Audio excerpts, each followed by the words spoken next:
The supreme function of statesmanship is to provide against preventable evils. In seeking to do so, it encounters obstacles which are deeply rooted in human nature. One is that by the very order of things, such evils are not demonstrable until they have occurred. At each stage in their onset, there is room for doubt and for dispute whether they be real or imaginary. By the same token, they attract little attention in comparison with current troubles which are both indisputable and pressing. Whence the besetting temptation of all politics to concern itself with the immediate present at the expense of the future. Above all, people are disposed to mistake predicting troubles for causing troubles, and even for desiring troubles. If only, they love to think, if only people wouldn't talk about it, it probably wouldn't happen. Perhaps this habit goes back to the primitive belief that the word and the thing, the name and the object, are identical.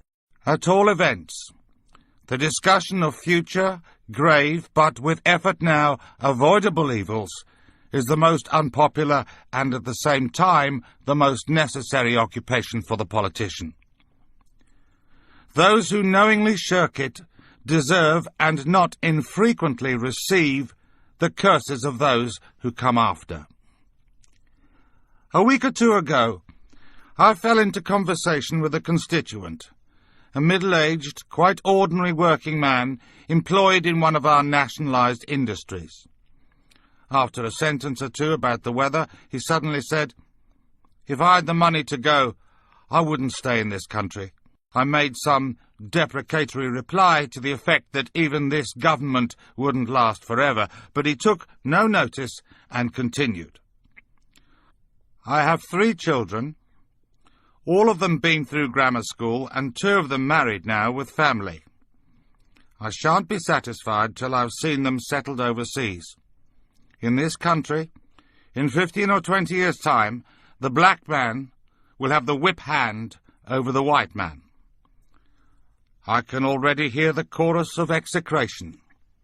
How dare I say such a horrible thing? How dare I stir up trouble and inflame feelings by repeating such a conversation? The answer is that I do not have the right not to do so. Here is a decent, ordinary fellow Englishman who in broad daylight, in my own town, says to me, his Member of Parliament, that his country will not be worth living in for his children. I simply do not have the right to shrug my shoulders and think about something else. What he is saying, thousands and hundreds of thousands are saying and thinking.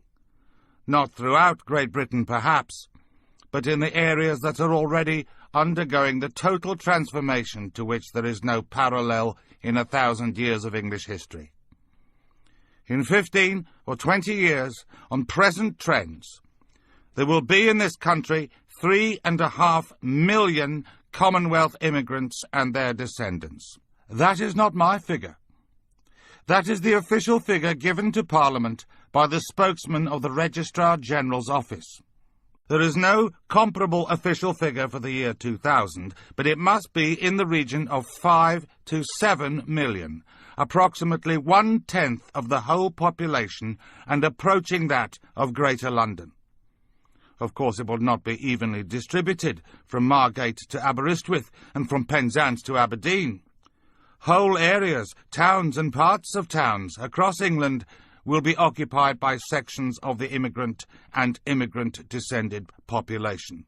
As time goes on, the proportion of this total who are immigrant descendants, those born in England, who arrived here by exactly the same route as the rest of us, will rapidly increase. Already by 1985, the native-born would constitute the majority. It is this fact which creates the extreme urgency of action now, of just that kind of action which is hardest for politicians to take. Action where the difficulties lie in the present, but the evils to be prevented or minimised lie several parliaments ahead. The natural and rational first question with a nation confronted by such a prospect is to ask, how can its dimensions be reduced? Granted it be not wholly preventable, can it be limited, bearing in mind that numbers are of the essence? The significance and consequence of an alien element introduced into a country or population are profoundly different according to whether that element is 1% or 10%. The answers to the simple and rational question are equally simple and rational. By stopping or virtually stopping further inflow and by promoting the maximum outflow. Both answers are part of the official policy of the Conservative Party. It almost passes belief that at this moment 20 or 30 additional immigrant children are arriving from overseas in Wolverhampton alone every week. And that means 15 or 20 additional families a decade or two hence. Those whom the gods wish to destroy, they first make mad.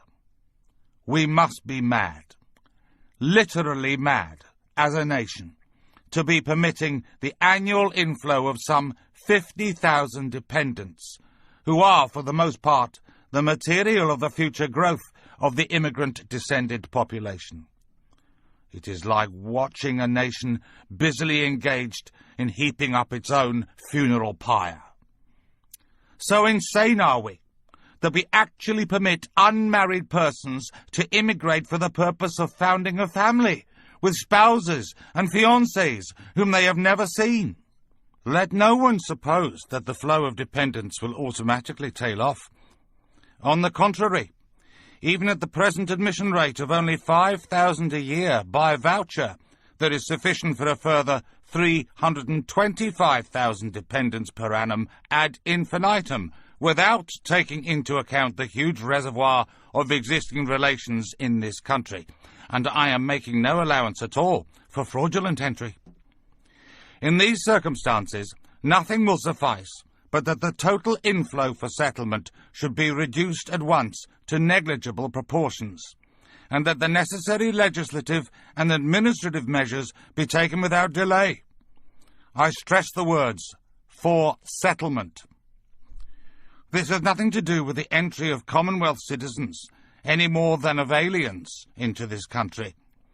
For the purposes of study or of improving their qualifications, like, for instance, the Commonwealth doctors who, to the advantage of their own countries, have enabled our hospital service to be expanded faster than would otherwise have been possible. These are not, and never have been, immigrants. I return to re-emigration. If all immigration ended tomorrow, the rate of growth of the immigrant and immigrant-descended population would be substantially reduced. But the prospective size of this element in the population would still leave the basic character of the national danger unaffected. This can only be tackled while a considerable proportion of the total still comprises persons who entered this country during the last 10 years or so.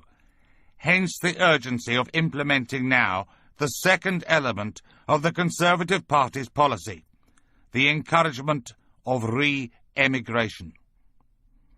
Nobody can make an estimate of the numbers which, with generous grants and assistance, would choose either to return to their countries of origin or to go to other countries anxious to receive the manpower and the skills they represent. Nobody knows, because no such policy has yet been attempted. I can only say that even at present, immigrants in my own constituency from time to time come to me, asking if I can find them assistance to return home. If such a policy were adopted and pursued with the determination which the gravity of the alternative justifies, the resultant outflow could appreciably alter the prospects for the future. It can be no part of any policy that existing family should be kept divided. But there are two directions in which families can be reunited.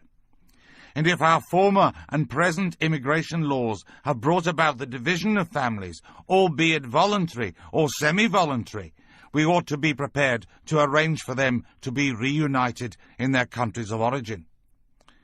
In short, suspension of immigration and encouragement of re-emigration hang together, logically and humanly, as two aspects of the same approach. The third element of the Conservative Party's policy is that all who are in this country as citizens should be equal before the law, and that there shall be no discrimination or difference made between them by public authority. As Mr. Heath has put it, we will have no first-class citizens and second-class citizens.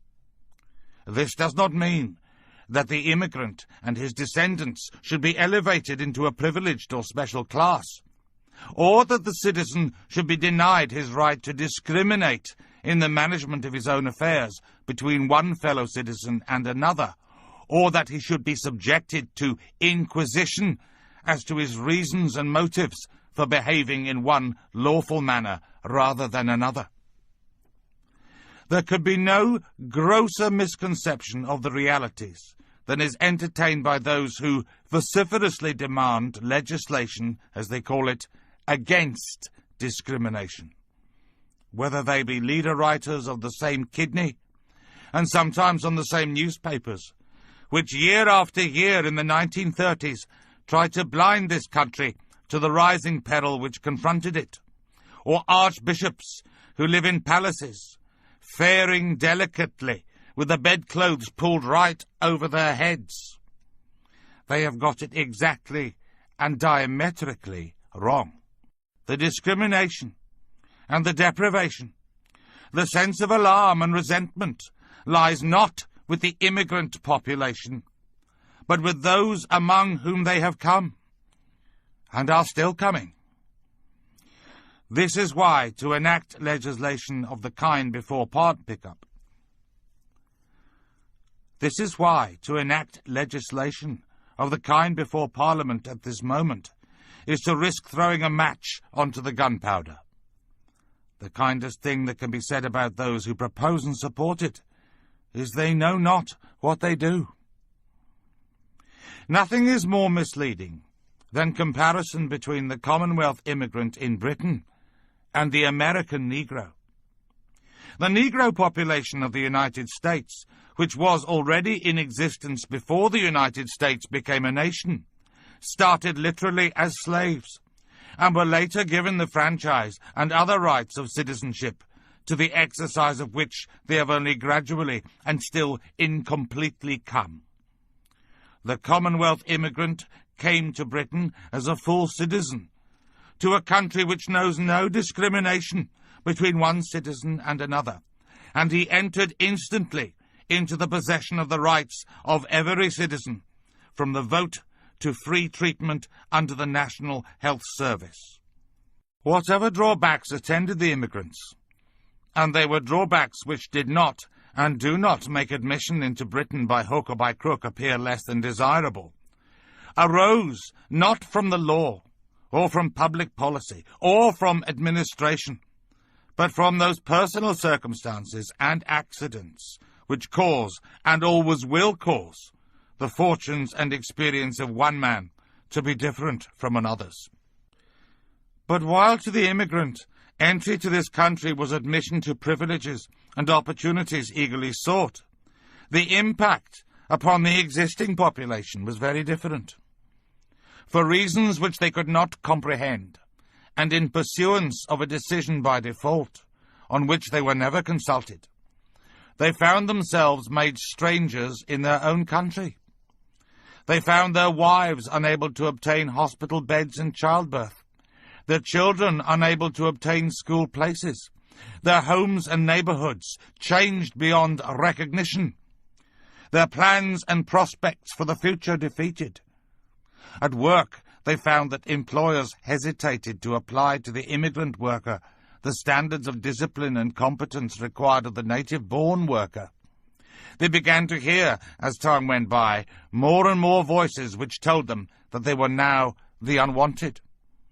On top of this, they now learn that a one-way privilege is to be established by Act of Parliament, a law which cannot and is not intended to operate to protect them or redress their grievances, is to be enacted to give the stranger, the disgruntled, and the agent provocateur the power to pillory them for their private actions.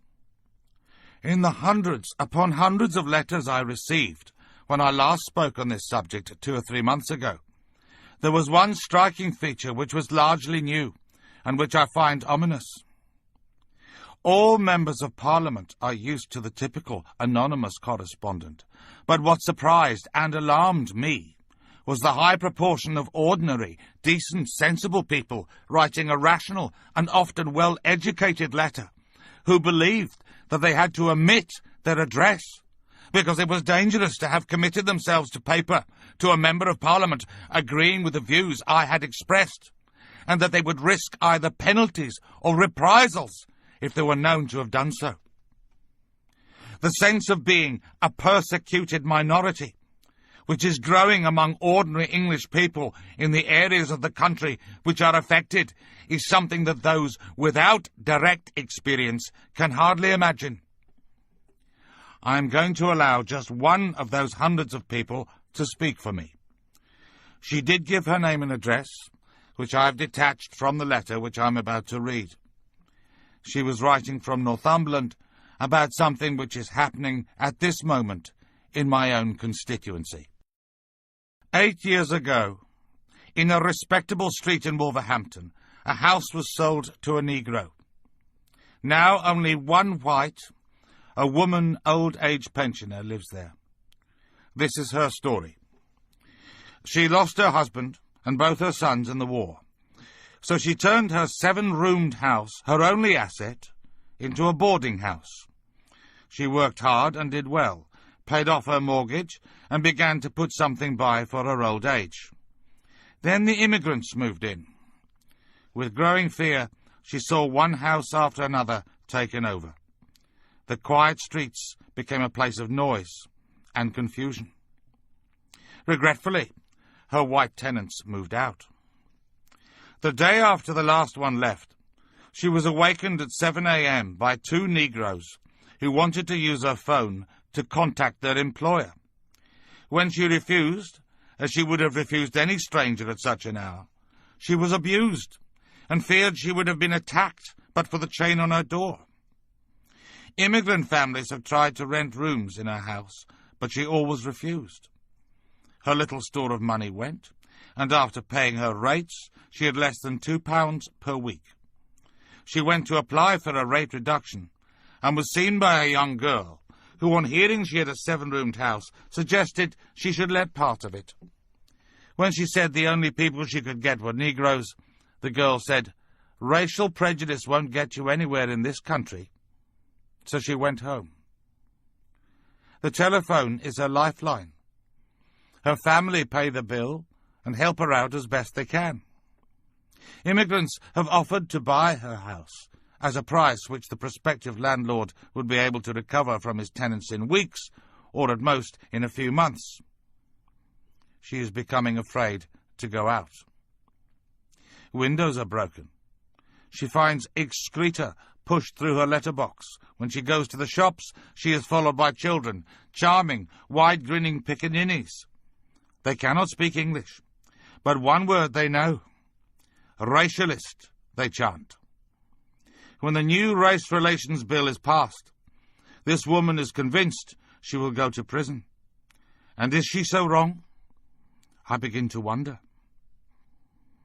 The other dangerous delusion from which those who are willfully or otherwise blind to reality suffer is summed up in the word integration. To be integrated into a population means to become, for all practical purposes, indistinguishable from its other members. Now, at all times, where there are marked physical differences, especially of colour, integration is difficult, though over a period not impossible. There are among the Commonwealth immigrants who have come to live here in the last 15 years or so many thousands whose wish and purpose is to be integrated, and whose every thought and endeavour is bent in that direction. But to imagine that such a thing enters the heads of a great and growing majority of immigrants and their descendants is a ludicrous misconception, and a dangerous one to boot. We are on the verge here of a change. Hitherto, it has been force of circumstance and of background which has rendered the very idea of integration inaccessible to the greater part of the immigrant population, that they never conceived or intended such a thing, and that their numbers and physical concentration meant the pressures towards integration which normally bear upon any small minority did not operate. Now we are seeing the growth of positive forces acting against integration, of vested interests in the preservation and sharpening of racial and religious differences, with a view to the exercise of actual domination, first over fellow immigrants, and then over the rest of the population. The cloud no bigger than a man's hand, that can so rapidly overcast the sky, has been visible recently in Wolverhampton, and has shown signs of spreading quickly. The words I am about to use, verbatim, as they appeared in the local press on 17th of February, are not mine, but those of a Labour Member of Parliament who is a minister in the present government. The Sikh community's campaign to maintain customs inappropriate in Britain is much to be regretted. Working in Britain, particularly in the public services, they should be prepared to accept the terms and conditions of their employment. To claim special communal rights, or should one say rights, leads to a dangerous fragmentation within society. This communalism is a canker. Whether practiced by one colour or another, it is to be strongly condemned. All credit to John Stonehouse for having had the insight to perceive that, and the courage to say it. For these dangerous and divisive elements, the legislation proposed in the Race Relations Bill is the very pabulum they need to flourish. Here is the means of showing that the immigrant communities can organise to consolidate their members, to agitate and campaign against their fellow citizens, and to overawe and dominate the rest with the legal weapons which the ignorant and the ill-informed have provided. As I look ahead, I am filled with foreboding.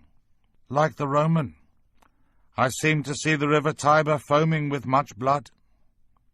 That tragic and intractable phenomenon, which we watch with horror on the other side of the Atlantic, but which is interwoven with the history and existence of the States itself, is coming upon us here by our own volition and our own neglect. Indeed, it has all but come. In numerical terms, it will be of American proportions long before the end of the century. Only resolute and urgent action will avert it even now. Whether there will be the public will to demand and obtain that action, I do not know. All I know is that to see and not to speak would be the great betrayal.